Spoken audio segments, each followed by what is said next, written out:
Hello, and welcome to the latest installment of My Dad Listens to This. I'm Juliet, the daughter. And I'm the other daughter. No, I'm the father, Kevin. That would be weird. And this is our 13th episode. The cursed episode. Which Juliet came up with the idea. Yeah. She wanted to focus on the band that was cursed in some way. Yeah.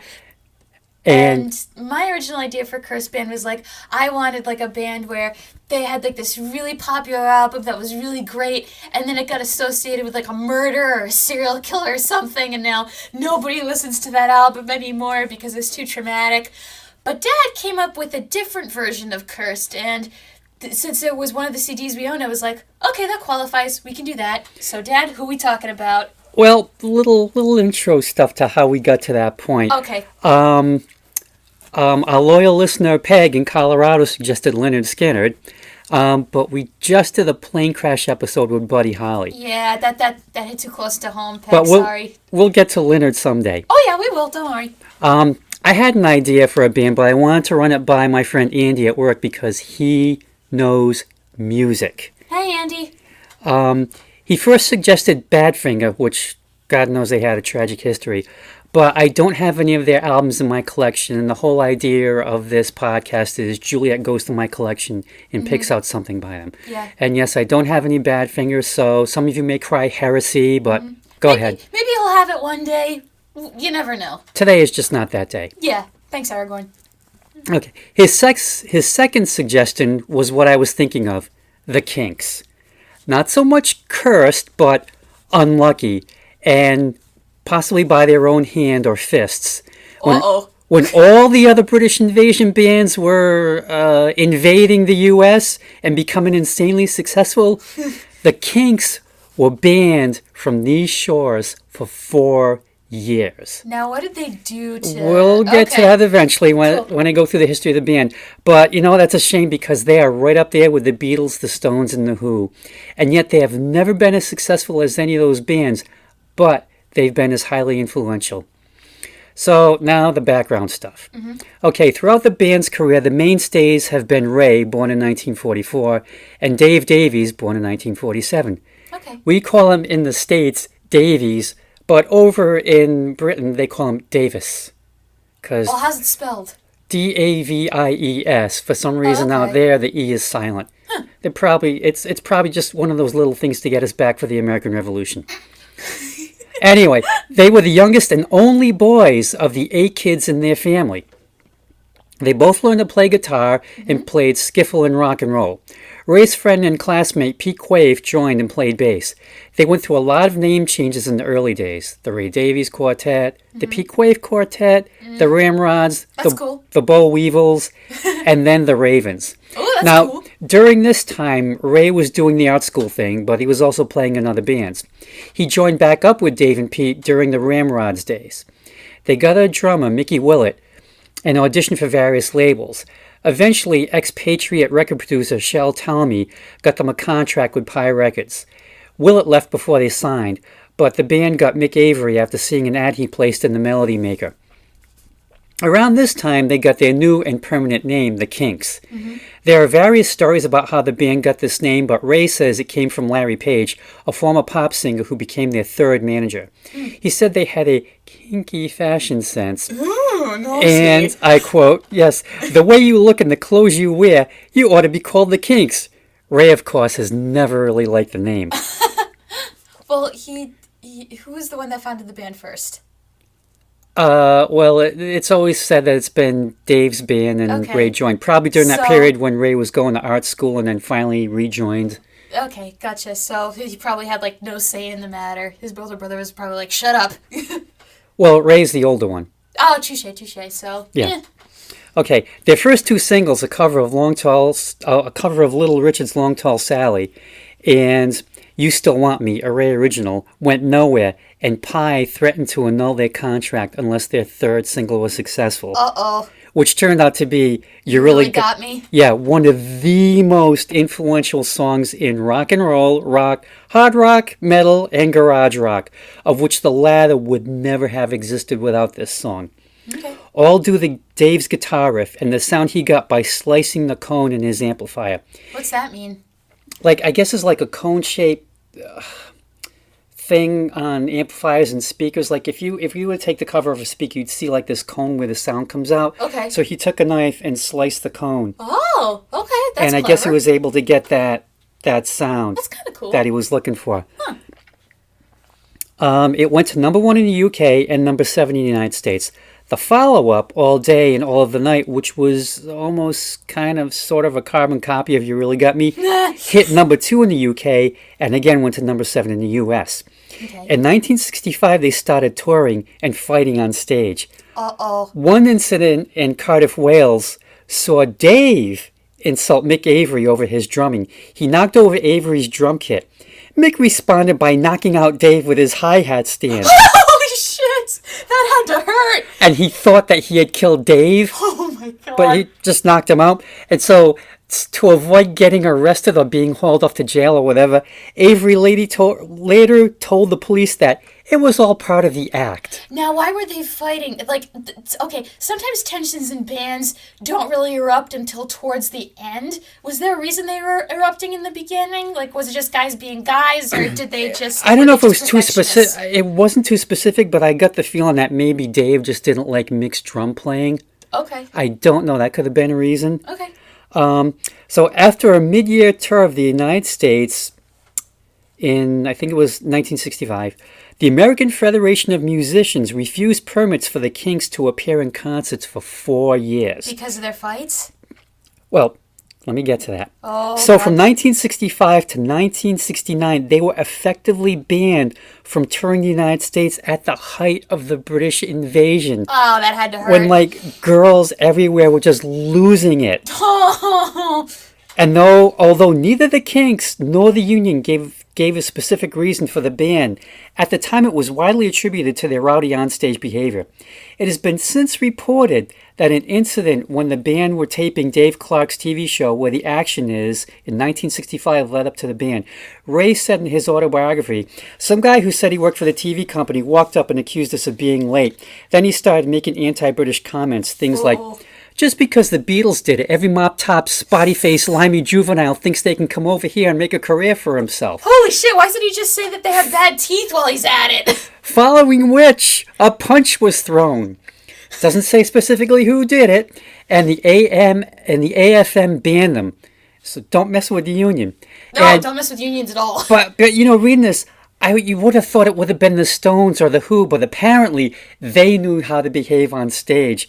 They saved all their stuff for the hotel room antics and I don't know. Groupies and such. Maybe, I don't know, maybe they had a really good PR team that told them what to do. Or maybe, like, some of those guys were working class boys and maybe they kind of, like, knew what was appropriate and what was not when dealing with union guys. Well, maybe it could have been a management thing like, okay, do this, don't do this, that kind of thing. Like, who was the Stones manager, their first one? Andrew Lou Oldham. Okay, yeah, so he probably knew what the protocol was and what you should and shouldn't do. Okay, so they still had singles released in the U.S., their last being Sunny Afternoon in August of 1966. Mm-hmm. Their next would be Lola in September of 1970. So that's 4 years that they were not on the charts in the U.S. Now, during the ban, Ray's writing changed from hard rocking to more social commentary and introspection. Oh, cool. And the band's sound became more British, especially from the music hall tradition. Now, this resulted in 4 consecutive masterpieces: Face to Face, Something Else, The Kinks Are the Village Green Preservation Society, and Arthur or the Decline and Fall of the British Empire. That third one has a long-ass title. It does. Unfortunately, despite the rave reviews, this was not the music that the young people seemed to enjoy at the time. It was like very, I don't want to say muted, but it was very subtle, and you really had to think about it, and you really couldn't, like, dance on the dance floor to this stuff, as opposed to their early singles we could just really rock out. It was definitely more thoughtful. And is it kind of like music you would listen to, like, when you're in college and you're exploring new ideas and being opened up to new ways of thinking? Probably. Okay. Probably. I mean, I kind of look at it as, like, Ray saw it as an opportunity to just open up. It's like to be I guess, be more British, to embrace their roots where they came from instead of trying to be more American. Ah, okay, gotcha. So in early 1969, Pete Quaife told the rest of the band that he quit, and they didn't take him seriously until they saw an article in the NME, which is New Music Express, about his new band. Oh, shit. So they got John Dalton to take Pete's place. In April 1969, Ray went to the U.S. to negotiate with the AFM to end the ban on the group. They would tour in the U.S. once more, but a lot of the concert dates were canceled. And I think this was fallout from not being allowed to tour the U.S. at the height of the British invasion. And they were never able to make up for that. Why were they canceled? Just nobody interested and not enough money? No one interested, just couldn't make ticket sales. Ah, shit. Yeah. Now, in May 1970, Lola was released as a single, going to number 9 in the U.S. And the Kinks were back, right? No. Well, they were still putting out albums, but they were charting in like the lower 40s. That's not good. And the band had kind of achieved at that point a cult status. Okay. And they put out 3 consecutive rock operas.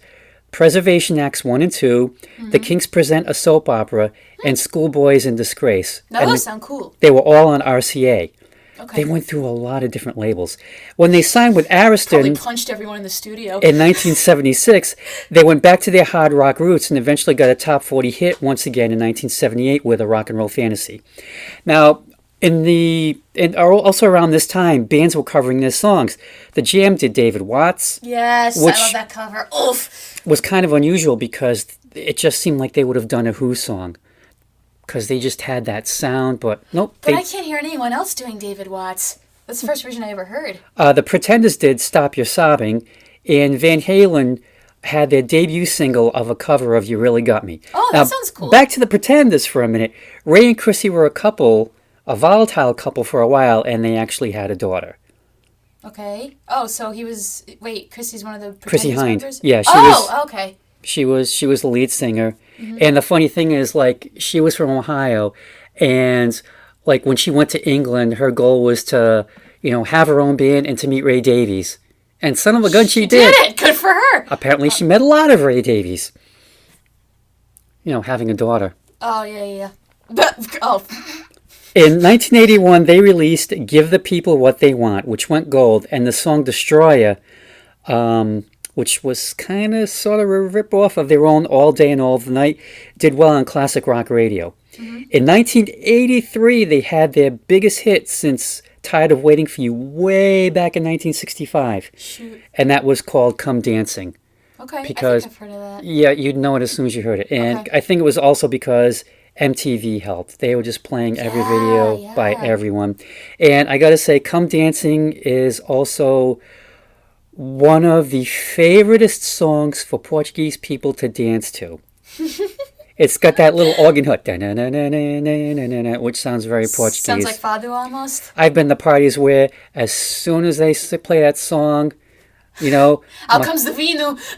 They are just on the floor doing the Portuguese hustle. Aw. Which I can say because I am Portuguese myself. Yeah, so it's not offensive. Calm down, Internet. Okay. Now, since then, in the 90s, they had a personal decline in popularity, even though Britpop was really big and the Kinks were looked on as one of the influences. And by Britpop, it would be not even England, really? Not even sales-wise, but a lot of bands coming out at that time, like Oasis and especially Pulp, cited the Kinks as being an influence for their music. But they did get inducted into the Rock and Roll Hall of Fame in 1990. Oh, good. And in mid-1996, they played their last concert as the Kinks. Since then, it's been autobiographies from both Ray and Dave and solo tours, which Andy and I went to go see Dave Davies a couple of years ago in Fall River. You have to tell the story. It was a good show. Okay, and the story is that I can't remember which song it was, but Dave was going on about, I like to do this song, and I heard Ray might be out there in the audience, so Ray, if you're out there, why don't you come on up? And Andy just gave me this look, and I looked at him and said, don't you dare. Because Andy looks like he could be related to, Ray and Dave. Kinks, yeah. Now, what do you think would have happened if he did stand up?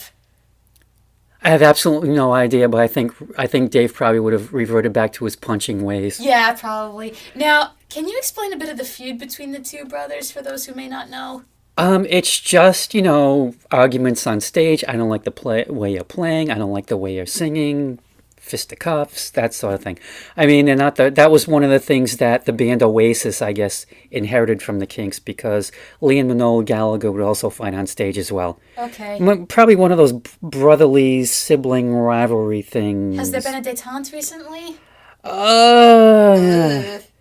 Well, they say, yeah, we're going to get back together. No, we're not going to get back together. That's what he thinks.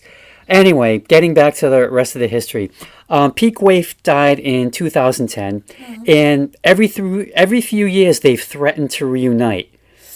But in 2018, Ray and Dave confirmed that they were working on a new album with Mick Avery, who had been kicked out of the band way back in 1984 because he and Dave just still could not get along.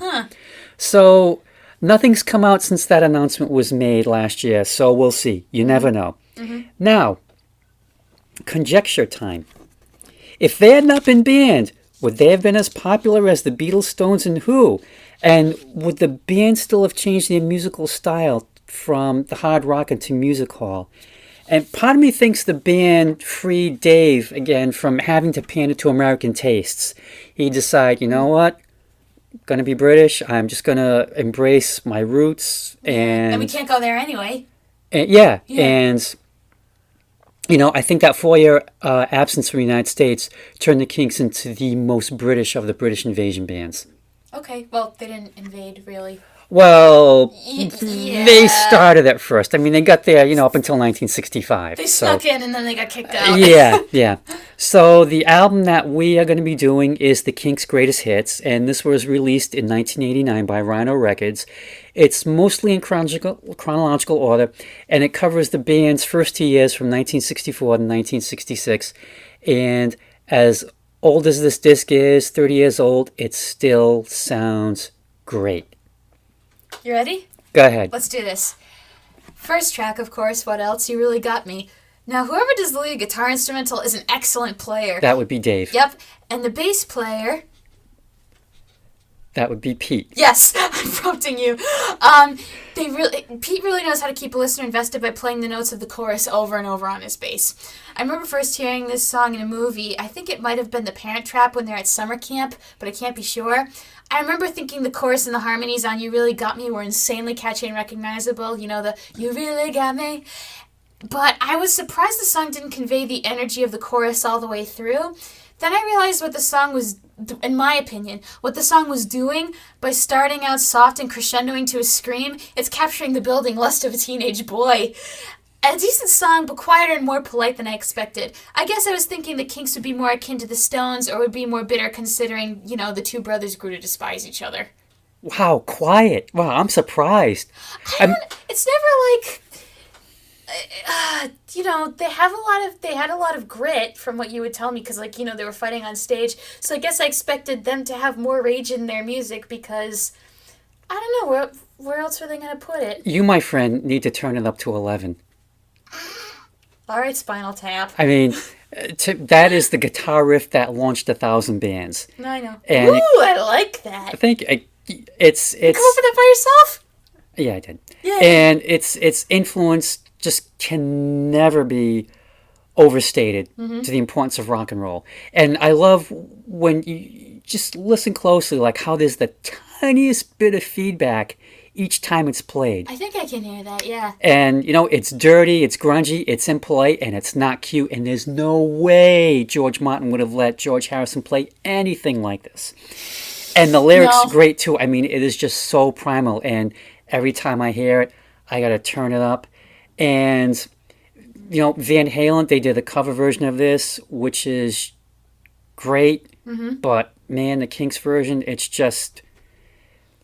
just will never be topped. And Dave Davies is just like one of the greatest guitar players ever. Oh, no, he's excellent. For coming up with that riff.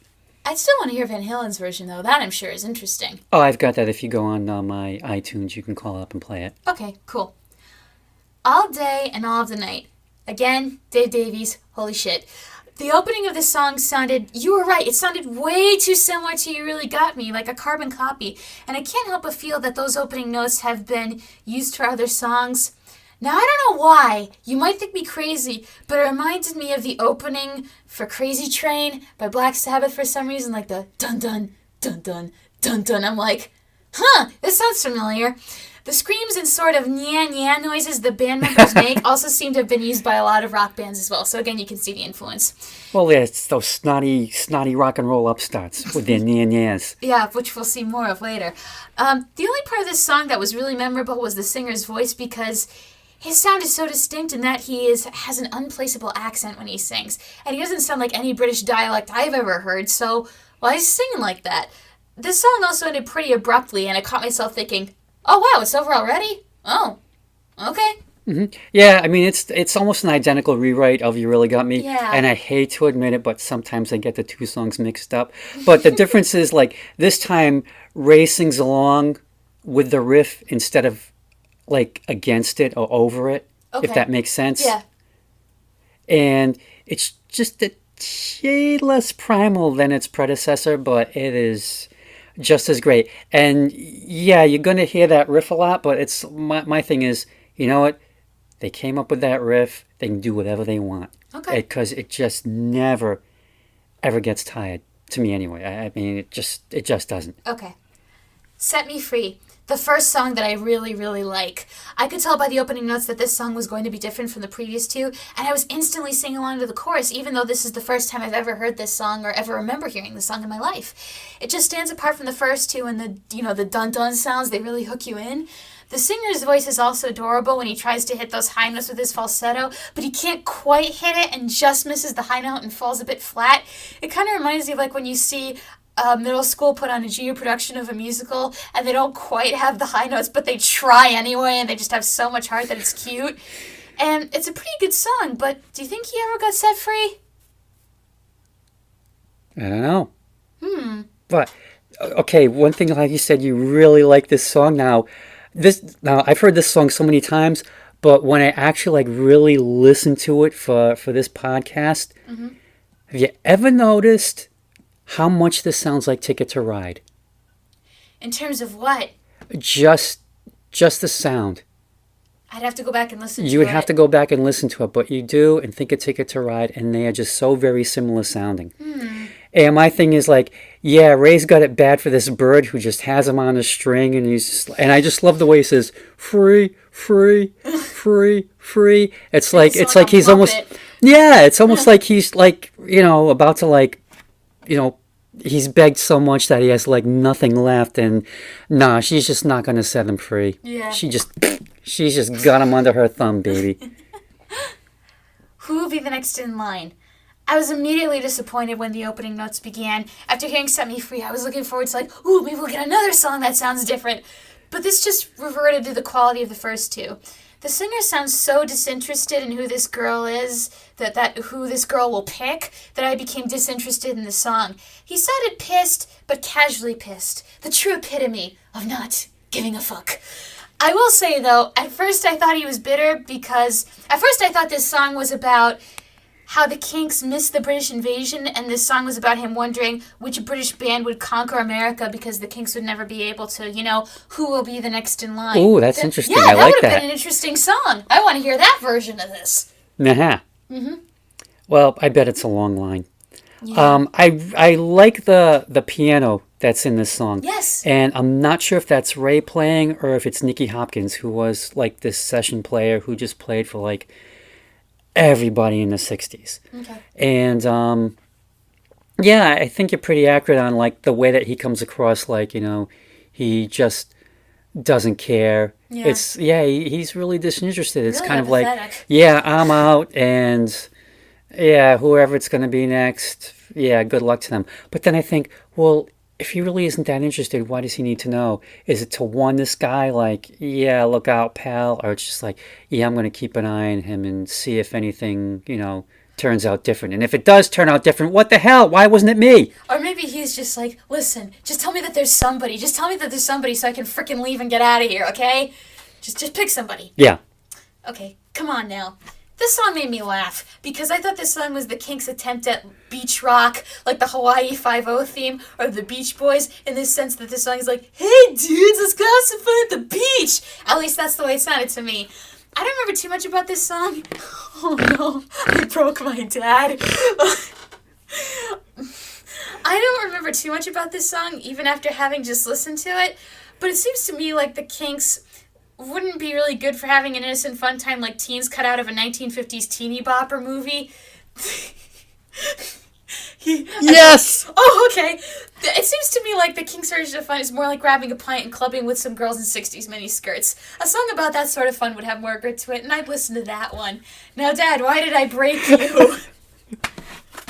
Are you okay? Oh, man, you have great observations. Yay! Okay, this one I'm pretty sure is Dave on the lead vocals. Mm-hmm. And, it's funny that you mentioned about that, hey, let's have some fun. I wasn't thinking of the beach so much as, to me, this song and the next song sound like they should have been on some Kinks movie version of A Hard Day's Night. It just kind of has that vibe to it. Yep. And to me, it just is kind of a little unusual for them to be kind of like that peppy, happy. Yeah. But I mean, I like the song. I don't have any problems with it. I think it's very catchy. Mm-hmm. But I mean, it's got the hand claps and everything, and it's different for them. I don't know if I'd call it like. To me, it's never struck me as like surf type music. Mm. But it definitely has that, hey, let's go have some fun and get crazy kind of thing. Okay. Which leads us into... Everybody's going to be happy. Are we really, though? They don't sound happy. They sound pretty monotone throughout this whole song. The opening piano notes, though, had me hooked. And then I was let down all over again as soon as the singer opened his mouth. Well, here's my reason. These singers don't seem to have any emotion in this song, even though the song is about happiness. But the tone of their voice is completely flat. Also, why is the word everybody in this song only referring to two people, the singer and his girl? That makes no sense to me. I get that rock and roll, can be a bit vain, Mick Jagger, but playing around with vanity, like Mick did, can be fun. But this vanity is so devoid of emotion that he just sounds insufferable. And what was more insufferable, though, was when the snaps were totally out of sync with the tempo at one point. They were totally out of sync with the instruments. It was very brief, but enough to drive me up a tree. They may be happy, but I am not. Uh-huh. Mm-hmm. All right. Okay. Again, I imagine all four Kinks goofing around somewhere in London while this song plays. Mm-hmm. And at that time, lots of British invasion bands had a crummy Hard Day's Night ripoff movie of their own. Really? Yeah, it was like Herman's Hermits, I think Jerry and the Pacemakers, Dave Clark 5. Smartly, the Kinks did not. And I think the thing is, like, the way Ray is singing the song is, I think he's trying to convince himself. Like, there seems to be, like something might be wrong with the relationship, and it's like, everybody's going to be happy, and that means you and me. Maybe, I guess, I'm just trying to convince myself, so it might be working on another level, as opposed to the obvious, hey, everything is great! I'm getting goofy in the streets of London! Yeah, it's kind of like a mantra you repeat to yourself over and over to get through the day when you can barely get out of bed in the morning. Yeah. Yep. Next song, I Need You. This song is pretty good. But it's also interesting to compare this to George Harrison's I Need You.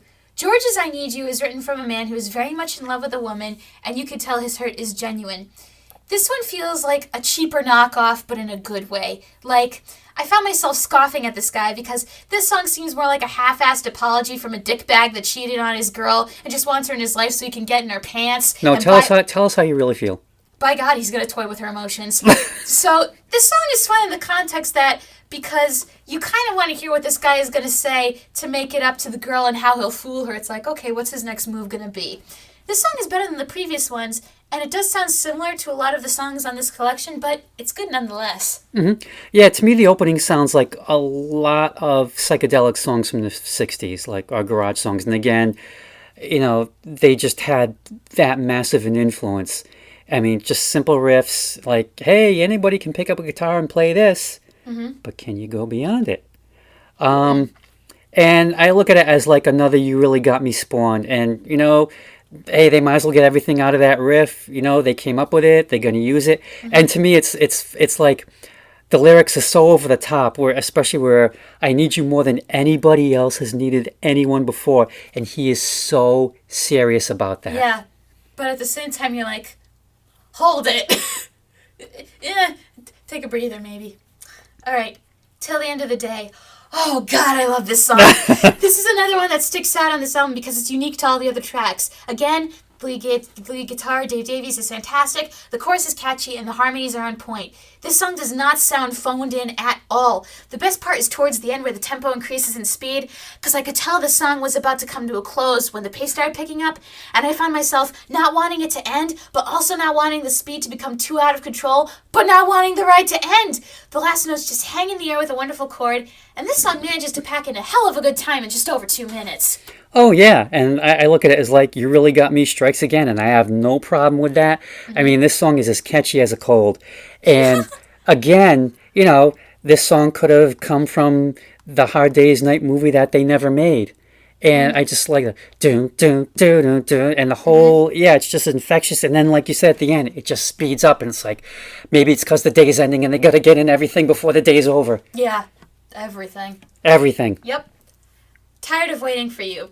This song is not as good as Till the End of the Day, but it's better than most of the songs on here. The question is, what specifically is he waiting for from her? Does she not show up to things? Is she always late? Is he waiting for sex and she's not giving it? Is he waiting for growth and maturity? All of the above? I don't know. I feel like the song works in terms of shifting tone. The softer moments work wonderfully well with the minor chords as he's telling her she can do what she wants, but then the song gets louder and the tempo increases as you realize this guy is about to go nuts because he's so pent up with frustration. It certainly offers most interesting speculation. It does, doesn't it? Yes, quite.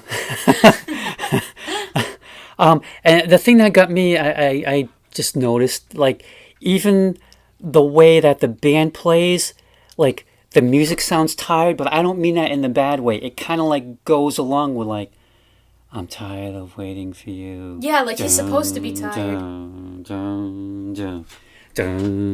Yeah, it just fits the lyrics so well. But yeah, it's interesting. What is he waiting for? Is he waiting for to finish getting dressed? Is he waiting for... That's, you look wonderful tonight. Is he waiting for some action? Is he waiting for everything? We'll never know. We will not. He Maybe everything. Could be just a really picky guy. Yeah. A well-respected man. This is definitely the most British song on the album so far. Yes. In that it talks about Britain's favorite cultural obsessions, class and status. Yes. I feel like they could be talking about maybe a member of the House of Lords or a conservative member of the Tory party. You can almost hear the Kinks sneering at this man as they sing, though. Because they know not everything in this man's life is perfect despite the show being put on. It's like if someone wrote a song about a wealthy person living in the Gilded Age. Looks glamorous on top, but underneath it, it's really not. A nice touch is how this song is the only one so far with acoustic guitar, so far, because, rock and roll isn't respectable, so let's play a more enjoyable instrument to highlight how stupid this really is. And lastly, I don't know why, but this sounds like song sounds like they're talking about someone the Droogs in Clockwork Orange would have kicked the shit out of. Maybe this song would even be played in the background while they did it. Oh, man. Ugh. Well, this is kind of the beginning. Well, actually, it is the beginning of Ray and the band moving away from their raunch rock. They're starting to embrace British music hall traditions of, songs geared to, like, the working class view of life. And Ray just started addressing the theme of British class consciousness. Yeah. And their label hated it so much that they only released it as a single in the U.S. They didn't even put it out in England as a single. Yeah. And it did respectably. And it went to number 13. And, he's also doing character studies. And on one hand, you could say that they're sneering at him, but on the other hand, I think Ray actually has a little sympathy for the character. Because, he talks about he adores the girl next door, but his mother knows best. And it's like he's kind of trapped in this gilded cage of his own making, I suppose. And that's one thing that Ray did with, like, in this period when he was writing about these themes. There were like certain characters that, you know, he was singing about that he had sympathy for. Others he didn't. Yeah. But yeah, this was definitely the start of just breaking away from the simple riffs and getting into like more complex and, like I said, British music hall tradition, like really embracing their Britishness. This kind of reminds me of like our Clash episode. We were talking about how this band started out as one thing, but then they grew into something else, and how both of them were very, very British about it. Yeah, and I but think... in different ways. And I think one thing you had said before about Ray singing, like, you couldn't place the accent. Yeah. I think it's because, like, a lot of bands that came over, when they sang more American. Yeah. And I don't think that Ray could have been bothered. I mean, because if you listen to, like, how the Beatles sang and then hearing them talk... It's like, whoa, what the hell? It was like... Yeah. Especially John, it was like, wow, this is like two different people. Yeah. And I think also that Ray and the band as a whole were probably the first to encourage, hey, you know, you're British, embrace that, be proud of it. We can sound like ourselves. Right, exactly. Yeah, and also sometimes that's true, like when American artists come over to Britain, sometimes they get a bit of a British accent, like apparently Madonna did that once, and was it that bad? Well, and the other thing that it's funny you mention that, your boys there, Green Day. Yeah. I mean, Billy Joe. Do that too? I mean, you listen to his stuff. He's trying to come off as like a snotty British punk. And like, guy, you're from California. Come on, son. Yeah, and I also much as you know, I've got that greatest hits album. I love the songs, but it's like, who's kidding who here? And he's not my boy. I only talk about Green Day because, you know, a lot of my friends listen to American Idiot since they did the show. Oh, so you and your Broadway stuff. Hey, that show, they had to get Green Day's approval for it, and what they did with it, Green Day really liked a lot. I mean, they got Billy Joe to make his Broadway debut as St. Jimmy in that show. I will take your word for it because I have no idea what you're talking about. And maybe we'll get into it at some point later. I'm sure you'll force me to listen to it. Probably. All right, You Do Something to Me. Now, with this song, I really don't think that the Kinks and Fluff mix this time. Now, when I read the title, me and my dirty mind, at first I thought this was going to be a boner song. But nope. I'm kind of relieved and yet let down at the same time, if that makes sense. Now, if you're going to write a cutesy love song, at least make something that will resonate or have people go, aww.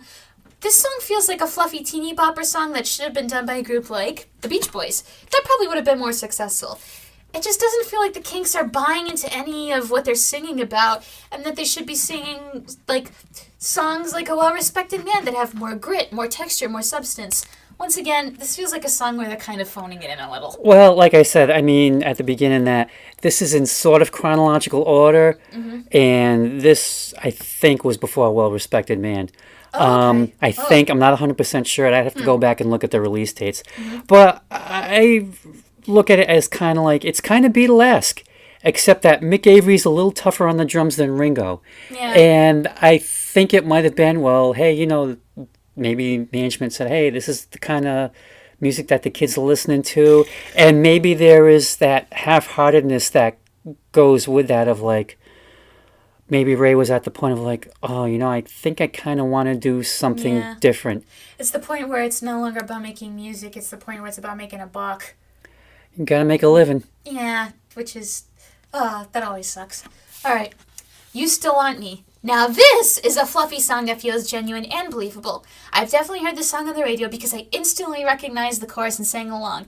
It's a song where you can feel the playful teasing on both sides. Her teasing him with her smile, and him teasing her over the fact that, oh, he knows. It's also a good song about how she wanted more material things, but he couldn't afford to give them to her, and she realizes, oh, shit, the real adventure was his love all along.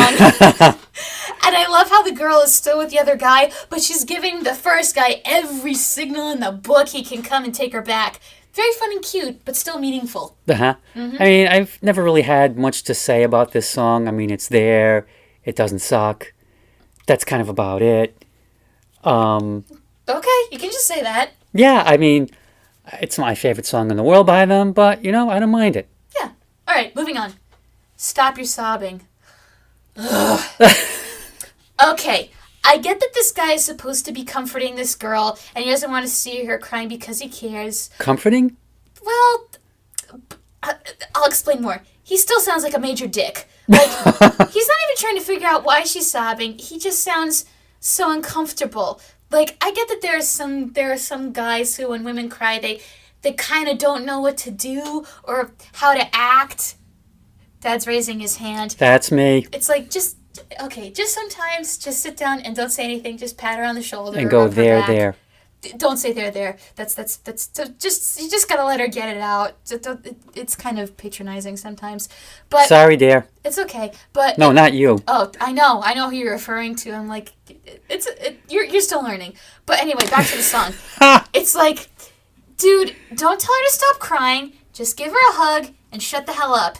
This song irritated me, and when he repeats, hey, stop it, over and over, he seemed to be more like a chiding, arrogant prick. Next song, please. I am done with this one.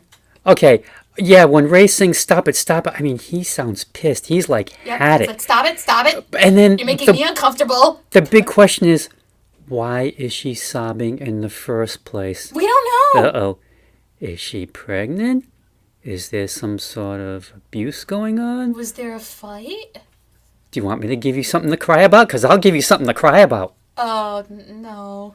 Oh, God. I mean, it just is never specified as to what the reason is.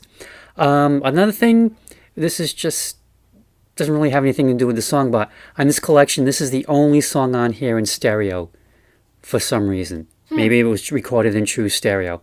And the Pretenders did a great cover of this song. And Chrissie Hynde came across more as like pleading as opposed to demanding. Ooh, from okay. her point of view. That perspective would suit it a lot better, I think. Yeah. Something Better Beginning. This is such a sweet song, and I feel like it would be perfect for a slow dance at a high school prom. I think what I like about this song is it captures the uncertainty of finding someone else after a relationship you were really invested in has ended. You want to be happy with this new person because they make you feel so good, but you're nervous about the possibility of experiencing heartbreak again, and you don't want to go through it a second time. That's what makes love so fun and risky. You have the sense, though, from the way he sings this song that everything did work out all right in the end, despite the initial anxieties. And the guitar hook that runs through this song is gentle and not overdone. Simple and beautiful. Yeah, nice arrangement. It's almost delicate and it's very romantic, but Ray still has his doubts. And, it starts off with, this is the last dance and we're dancing now. Is this just gonna end after this dance, or is this something better beginning? And he wants to know, is it real, or is he gonna get his heart broken yet again? Yeah, but I like that because it shows that doubts aren't easy to quiet, even when everything around you feels pretty good. Yeah, but he's almost like you said, just got this really big relationship, and do I really want to go through this again? Is this one really going to work out? Is this really going to be the one? And it's as easy to say, but hard to do. You just got to let it go and just kind of go with the flow. You can't put all that pressure on yourself. You just or on the other person. Yeah, because you can't expect them to be the last person. Yeah. Okay, dedicated follower of fashion. Uncle Michael's theme song. Why? We'll get to that. Okay, all right. Once again, this is a song I have definitely heard of before because I instantly recognize the chorus. However, I don't know if I could download or stream this song because the subject of the song sounds too much like an insufferable foppish ponce. It's supposed to. I know it's supposed to, but there's only so much you can take. The Kinks really succeed when they're making fun of someone, and I love how this guy has no sense of fashion and they're just laughing at the ridiculous shit he wears. Maybe they're also making fun of the British fashion in the 60s, or how rich people in England were trying to fit in with the Londoners in the swinging 60s, even though the rich elite had no idea what was going on. It reminds me of the scene in A Hard Day's Night where George is mistaken by a model, by an advertising agency, and you can tell that this agency has no idea of what British teens really think is cool. Now, it also reminds me of this video that's been circulating on Facebook a little bit.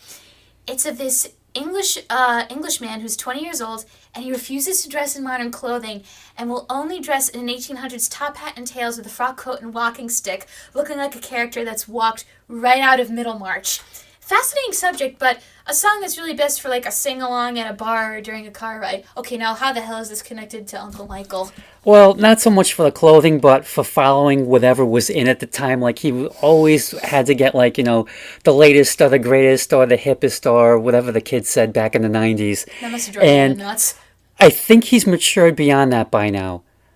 I think. You have, haven't you? We haven't heard from you in a while, Uncle Michael. And Can you tell us? And I love the way that Ray sings, and when he pulls his frilly nylon panties right up tight, it sounds like he's giving himself a vocal wedgie. That's a good way to think. And he did write it, kind of making fun of the whole fashion scene in swinging London, because he was at some party and he met some fashion designer, and Ray was saying, it's really not important what people wear, it's just whatever they're comfortable with, and he just decided to write the song. And the funny thing about it was, a lot of the fashion designers took it as a compliment, and they would go around saying that they were the dedicated follower of fashion. Oh God. And the only problem that Ray had with this song was, like, people would go up to him and start singing, "Oh yes he is, oh yes he is," because they thought Ray was singing about himself, and Ray's like, I'm not that kind of guy. I am not that guy in this song. Oh God. You guys really don't know me. Please stop it. Stop it. Call back. They should have seen the Met Gala recently, or like the theme of the Met Gala was camp recently, and you could tell that there were people who knew what being campy was, and there were people who had no clue what camp was in any sense of the word. Oh man, I feel like that song could be referring to them. Okay, I'm not like everybody else. So, this is a subject that a lot of other songs have tackled before, about feeling like the misfit and feeling different. However, I don't think this is one of the best songs to have tackled this subject. What? Hear me out. I'm allowed to have opinions on this show. Yeah, just because they were wrong. Point and counterpoint. It's a bit too repetitive for me, but I like how he addresses his girl and says, "I love you, and I know who you want me to be, but I can't because that's not who I am," which is a struggle a lot of couples face. I also think this song could have been rewritten with the Kinks calling out all the other bands who succeeded with the British invasion, saying, "We don't want our band to be like them because the Kinks are our own thing and we are completely fine with that." Once again, I think that song would have been more interesting. Well, Ray wrote it, but Dave sings it, with Ray coming in here and there. And see, the thing with the Kinks was, if you wrote it, you sang it. So this was kind of like an exception to the rule. Okay. And to me, it's always been the ultimate nonconformist song. And just, I think Dave definitely had the voice for it, just to put across the whole idea, for lack of a better word, the whole feeling. Like, he really gets it across. And now the thing is, it's like, it's always been like a concert favorite and a fan favorite, but if everyone in the audience sings along to it, what does that make them? Are those who don't sing along the real nonconformists? Discuss. Yeah, I'm not like everyone else. I am. I think that would screw with my brain. Like, if I was at the audience singing that song, I'd be like, "Oh, wait a minute." It's like that Monty Python skit where everyone's in this room saying, "I'm completely different," and this voice in the back says, "I'm not." But yeah, I've just always liked this song. I think Dave does a fantastic job singing it. It's just, Ray wrote it, but Dave definitely made it his song. Okay. Where have all the good times gone? Oh, when you get older, this song will leap into your brain when you least expect it. Okay. Hopefully you have a better life where it never will. Oh God. Oh, well, it's almost kind of like it's kind of like an early version of "Glory Days" by Bruce Springsteen, where it's like, "Hey, yeah, remember when? Yeah, life was great back." Songs. Got it. Yeah. All right. I've definitely heard this song on the radio in your car before, but I didn't find myself singing along to it. And this is my issue with this song. I think that's because this is an interesting and tender subject to think about. Romanticizing the past can be poisonous as much as it can be sweet. Hell, look what happened to Jay Gatsby. If we don't move forward and continue to look at the past with rose-tinted glasses, we'll become trapped and we'll become forever afraid of the future. And if we become afraid of the future, we won't be able to grow and evolve into something greater. I think this song has a darker association for me than it does with other people, so maybe other people find it more fun than I do, but for me, it strikes a different chord, because the past can be a dangerous country. not just a foreign one. Ooh, I like that. Did you come up with that yourself? Yeah, I just did. Holy shit. Oh. I'm prophetic. Oh, you better write that down. Yeah, Ray said he got the idea for this just like, hanging out in bars and just listening to people talk. And yeah, I was about to say, how the hell old was he when he wrote this? He doesn't have that many memories to well, reflect on yet. he was in his 20s, and it was funny. His whoever his manager was at the time said, "Wow, that sounds like someone in their 40s wrote that song," because they had enough of a backlog of experience to be able to make that statement. And it almost kind of has a sing along. It definitely has a sing along chorus, and part of me thinks that because you could sing this in the bar, you'd have all those people who had one beer too many just, oh, where have all the good times gone? This is a British tavern song for sure. Yeah, and probably anywhere, any bar in the world, you could probably find people just like singing into their beer about, oh man, what the hell happened? What the hell happened? See, it's sad. It's sad. Oh yeah, it is. Yeah. It is. All right, last song, which is also sad if you listen to it, Sunny Afternoon. As soon as I heard the opening notes, I knew what it was instantly, and I was so happy. This song is one of the best songs about summertime ever written. Laid back without being lazy, but conveying the peace and sleepiness summer brings. Hold on, I'll get into more.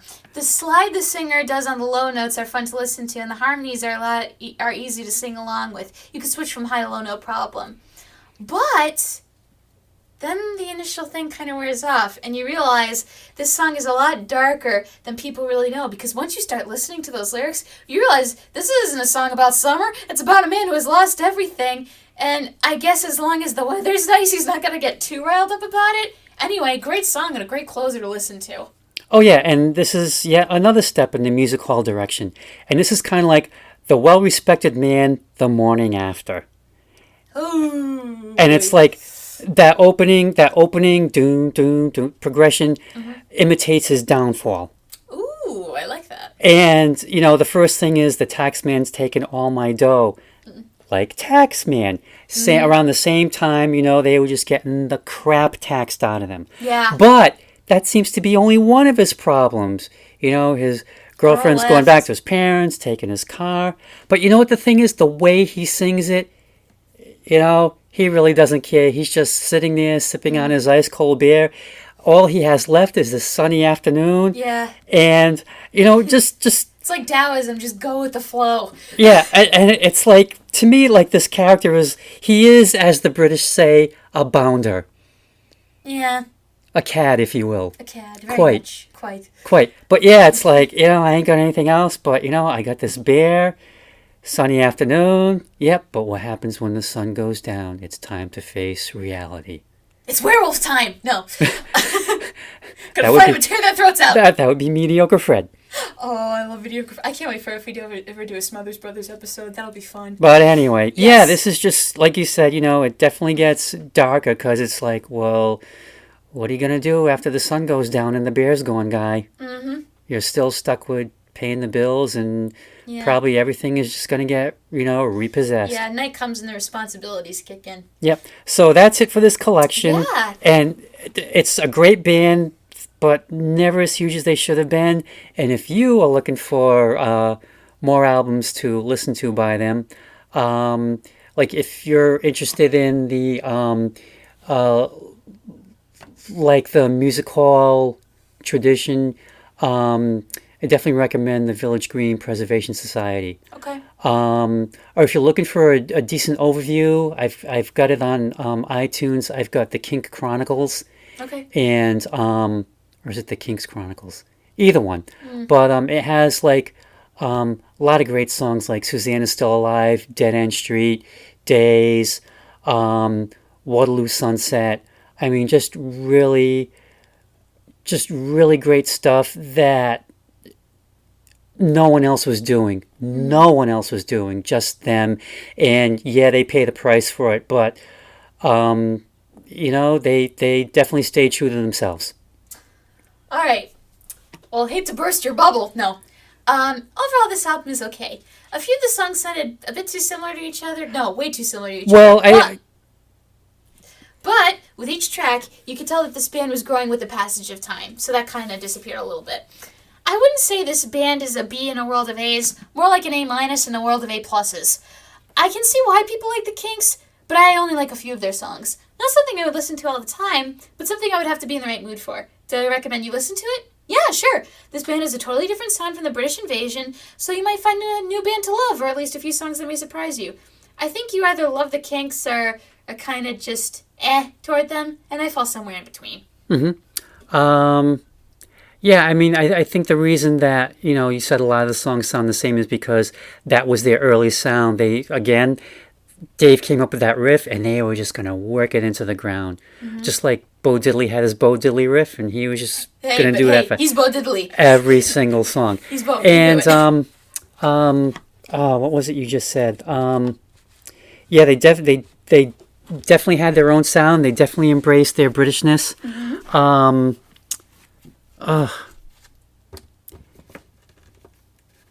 Yeah, they're definitely a unique taste, just because they were different from they weren't like everybody else, and Pete Townsend just loved Ray's writing. It was just always like he'd hear these songs and like, damn, he did it again. Oh, I wish I could come up with something like that. It just impressed him every time. Did they ever work together? No, I think they were pretty good friends, but Pete was just always in awe of Ray. I'm not sure if that was reciprocated. Whoa. Knowing Ray. And on that note of tension. All right. Thanks for, as always, listening to another episode of My Dad Listens to This. If you like the video, hit the like button. If you don't like it, too bad. We're still making these. We upload every other week, so please subscribe. And if you want to be notified as soon as our episodes come out, tap the bell. And if you follow me on Facebook, I always post the episodes there. And I won't say what next week's album is, but, trust me, I have a feeling, Dad, you're going to have a lot of opinions, aren't you? Who, me? Yes. Especially with this one, because as soon as I picked it, I saw the look on his face. See you next time. It's going to be an interesting one. Bye, everybody. Thanks for listening. Bye.